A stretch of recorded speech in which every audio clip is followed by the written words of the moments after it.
If I get impeached, then that is my end. Gumastos at magwaldas ng pera ng gobyerno para i-impeach ang Vice President.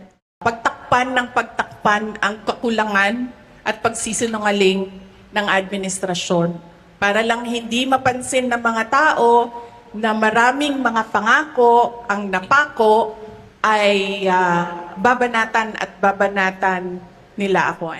She also claims House Speaker Martin Romualdez wants to become vice president.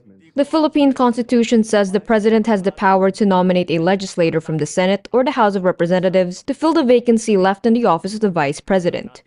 I really believe that we have reached the point of no return. They are really going after me. At gusto talaga nila akong tanggalin sa posisyon.